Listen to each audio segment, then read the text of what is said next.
கரூர் மாவட்ட வருவாய்த்துறையின் சார்பில் கரூர் மற்றும் மண்மங்கலம் வட்டத்திற்குட்பட்ட 135 பயனாளிகளுக்கு முதியோர் மற்றும் விதவைகள் உதவித்தொகைகள் வழங்கப்படும் நிகழ்ச்சியில் தமிழக போக்குவரத்து துறை அமைச்சர் எம்.ஆர். விஜயபாஸ்கர் அவர்கள் கலந்து கொண்டு பயனாளிகளுக்கான உதவித்தொகை பெறுவதற்கான ஆணைகளை வழங்கினார்.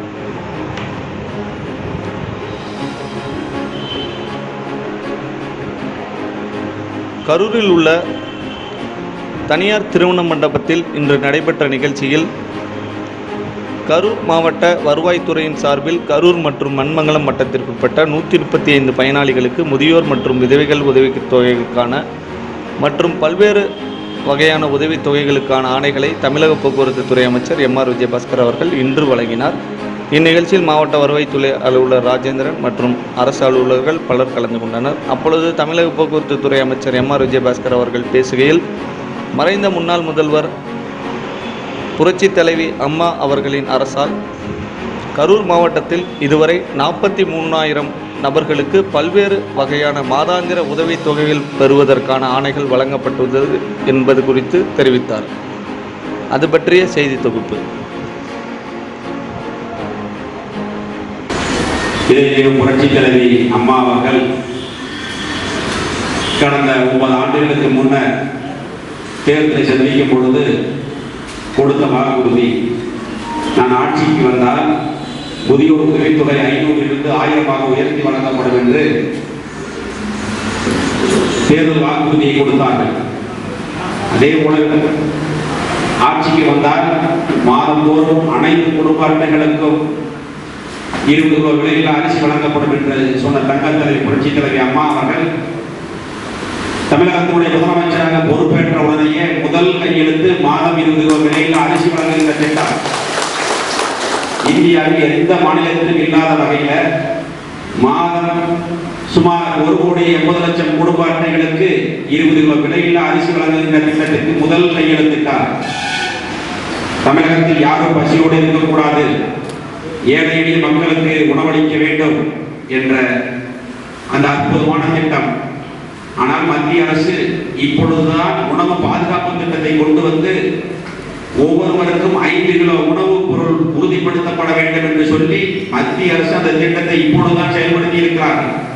ஆனால் இதை புரட்சித் தலைவி அம்மா அவர்கள் கடந்த 10 ஆண்டுகளுக்கு முன்னரே அனைத்து குடும்பங்களுக்கும் விலையில்லா அரிசி 20 கிலோ விலையில்லா அரிசி வழங்கிய தலைவர் புரட்சித் தலைவி அம்மா அவர்கள் இப்பொழுது மத்திய அரசு ஒவ்வொருவருக்கும் 5 கிலோ அரிசி உறுதிப்படுத்த வேண்டும், உணவுப் பொருள் உறுதி செய்ய வேண்டும் என்ற ஒரு திட்டத்தை கொண்டு வந்த பொழுது அம்மா அவர்கள் சொன்ன வார்த்தை, அதோடு நாங்கள் வழங்குகின்ற திட்டத்தோடு சேர்த்து மத்திய அரசுடைய திட்டத்தையும் சேர்த்து வழங்குவோம் என்று சொல்லி அந்த குடும்பத்தில் 5 நபர்கள் இருந்தால் 25 கிலோ, 6 நபர்கள் இருந்தால் 30 கிலோ அரிசியை வழங்குவேன் என்று ஒரு ஆணையிட்ட முதலமைச்சர் இதை புரட்சித் தலைவி அம்மா அவர்களை நீங்கள் எண்ணி பார்க்க வேண்டும்.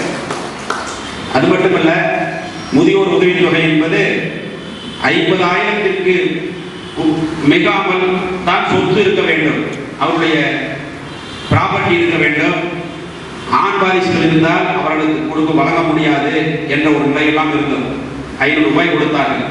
புரட்சித் தலைவி அம்மா அவர்கள் வந்த பிறகுதான் ஆண் வாரிசு இருந்தாலும் அவர்கள் அனாதையாக இருந்து ஆதரவற்றவர்களாக இருந்தால் அவர்களுக்கும் அந்த உதவித்தொகை வழங்கலாம் என்ற உத்தரவை கொடுத்த முதலமைச்சர் இதை புரட்சித் தலைவி அம்மா அவர்கள். ஆனால் இன்று தமிழகத்தினுடைய முதலமைச்சர் எடப்பாடியார் அவர்கள் அந்த 50,000 என்பதை 1,00,000 ரூபாயாக உயர்த்தி வழங்கி மாவட்ட ஆட்சித்தலைவர் மாநாடு நடக்கும் பொழுது தமிழகத்தில் 5 லட்சம் பேருக்கு அந்த முதியோர் விதவைகள் உதவித்தொகை வழங்கப்படும் என்ற உத்தரவாதத்தை கொடுத்தார். நம்முடைய மாவட்டத்தில் மற்ற மாவட்டங்களோடு ஒப்பிடும் பொழுது குறைவானவர்கள் பயனாளிகளாக இருந்தார்கள். அதை மாண்பு முதலமைச்சரிடத்தில் எடுத்து சொன்ன பொழுது 4 சட்டமன்ற தொகுதியில் இருக்கிறது, கரூர் மாவட்டத்தில் உனக்கு 4,000 பேர் உதவித்தொகை புதிதாக கொடுக்கலாம் என்று அனுமதி கொடுத்தார்கள். நான் போதாது என்று சொன்ன உடனேயே 8,000 என்று சொன்னார். பிறகு 10,000 என்று சொல்லி சென்ற முறை 10,000 பேருக்கு வழங்குவதாக சொல்லி நாங்கள் மனுக்களை பெற்று நம்முடைய திருவள்ளுவர் விளையாட்டு மைதானத்தில் மாவட்டத்தில் இருக்கக்கூடிய அனைவரையும் அங்கு அழைத்து வந்து அதில் 8,000 பேருக்கு முதலில் வழங்கினோம். அப்பொழுது அதிகமாக மனுக்கள் நிராகரிக்கப்பட்ட பொழுது மாவட்ட ஆட்சித்தலைவர் மற்றும் மாவட்ட வருவாய் அலுவலரிடத்தில் எடுத்து சொல்லி அந்த மனுக்களை மீண்டும் பரிசீலிக்க வேண்டும் என்று சொல்லி அதிலேயும் மீண்டும் மீண்டும் முதலமைச்சரிடத்தில் எங்களுக்கு இன்னும் பயனாளிகள் இருக்கிறார்கள், தகுதியானவர்கள் இருக்கிறார்கள், அவர்களுக்கும் வழங்க வேண்டும் என்று கேட்ட பொழுது மீண்டும் 5000 பேருக்கு என்று சொல்லி நம்முடைய மாவட்டத்தில் 2016ஆம் ஆண்டு மாவட்டத்தினுடைய முதியோர் உதவித்தொகை, விதவை உதவித்தொகை பயன்பெற்றவர்கள், அதன் வாயிலாக பயன்பெற்றவருடைய எண்ணிக்கை வெறும் 28,000. ஆனால் இன்று நிலவரப்படி 43,000 பேர் நம்முடைய மாவட்டத்தில் மாதம் 1000 ரூபாய் அள்ளி கொடுத்த அரசு, அம்மாவுடைய அரசு. நீங்க எண்ணி பார்க்க வேண்டும். நீங்க பையன் இருக்கலாம், பிள்ளை இருக்கலாம், சொந்த பந்தம் இருக்கலாம். ஒரு சிரமம் என்று கேட்டால் ஒரு நாளைக்கு ஒரு 1000 ரூபாய் கொடுப்பாங்க, உதவி பண்ணுவாங்க, இல்ல 2000 கொடுப்பாங்க. ஆனால் உங்களுடைய வாழ்நாள் முழுவதும் மாதம் 1000 ரூபாய் உங்களுக்கு உதவித்தொகை மாதம் மாதம் சம்பளம் வழங்குவது போல அள்ளி கொடுத்த அரசு, இதை புரட்சித் தலைவி அம்மாவுடைய அரசு, அள்ளி கொடுத்த முதலமைச்சர்கள் புரட்சித் தலைவி அம்மா அவர்கள், இன்று தமிழகத்தினுடைய முதலமைச்சராக இருக்கக்கூடிய எடப்பாடி அவர்கள் என்பதை நீங்கள் நன்றியோடு எண்ணி பார்க்க வேண்டும். மாதம் 12,000 ரூபாய் ஒரு மகளுக்கு. அந்த அளவிற்கு நம்முடைய மாவட்டத்தில் மட்டும், சிறிய மாவட்டம், 4 தொகுதிகளை கொண்ட சிறிய மாவட்டத்தில் 43,000 பேருக்கு அந்த முதியோர் உதவித்தொகையை வழங்கிக் கொண்டிருக்கிறோம். அது மட்டுமல்ல, இப்பொழுது கொரோனா காலத்தில் அந்த மனுக்கள் நேரடியாக வழங்கும் பொழுதெல்லாம் வயதானவர்களுக்கு அந்த நோய் தொற்று பரவக்கூடாது என்பதற்காக ஆன்லைன் முறையில் விண்ணப்பிக்க வேண்டும் என்று ஒரு உத்தரவை போட்டார்கள். ஆன்லைன் முறையில் என்றால் நம்ம கம்ப்யூட்டர்ல ஸ்கேன் பண்ணி அனுப்பணும். வயசானவர்களுக்கு அதெல்லாம் சிரமமா இருக்கு. அவங்க கையில தேதி இருக்குது, ரேக உழுவு பண்ணு, அதனால சிரமங்கள் இருக்கிறது என்று முதலமைச்சரிடத்தில் நாங்கள் எடுத்து சொன்ன உடனே மீண்டும் ஆன்லைன்ல பதிவு பண்ணாலும் பரவாயில்ல, மேனுவலாகவும் அதை மனுக்களை வாங்குவதற்கு உத்தரவிட்டிருக்கிறார். இன்னும் ஒரு நாட்களில் அதற்கு உத்தரவு வரும். இந்த சிரமம் இருக்கு, வயசானவங்களை கூட்டி போய் அதை ஆன்லைன்ல பதிவு பண்ண முடியும். அதையெல்லாம் எடுத்து வைத்த உடனே 2 வகையிலும் அதை விண்ணப்பிக்கலாம் என்ற உத்தரவை மிக விரைவில் நாம் எதிர்பார்த்திருக்கிறோம். அந்த அளவிற்கு புரட்சித் தலைவி அம்மா அவர்கள் தன்னுடைய வாழ்நாள் முழுவதும் ஏழை எளிய மக்களுக்காக அர்ப்பணித்து அத்தனை திட்டங்களையும் கொடுத்தார். நாளைக்கு தங்கம் கொடுக்கிறோம், முதியோர் உதவித்தொகை கொடுக்கிறோம், விதவைகள் உதவித்தொகை கொடுக்கிறோம், கர்ப்பிணி பெண்களுக்கான உதவித்தொகைகள், 2 பெண் குழந்தைகள் உதவித்தொகை, மாதம் 20 விலையில் அரிசி, ஆடு கொடுக்கிறோம். கிராமப்புறங்களில் இருக்கக்கூடிய பெண்களுடைய வாழ்வாதாரம் உயர வேண்டும் என்பதற்காக ஆடு கொடுக்கிறோம், மாடு கொடுக்கிறோம். இத்தனை திட்டங்களையும் படிக்கிற குழந்தைகளுக்கு அனைத்தையும் விலையில்லாமல் கொடுத்து இன்று இந்திய திருநாட்டில் தமிழகம்தான் கல்வியிலே முதன்மையான மாநிலமாக திகழ்ந்து கொண்டிருக்கிறது. நீ பார்க்கலாம், உயர்கல்வி படிக்கிறவருடைய எண்ணிக்கை, ஆரம்பக்கல் பள்ளியில் சேர்ந்து காலேஜ் வரைக்கும் போறக்கூடிய எண்ணிக்கை என்பது தேசிய அளவில் வெறும் 25%.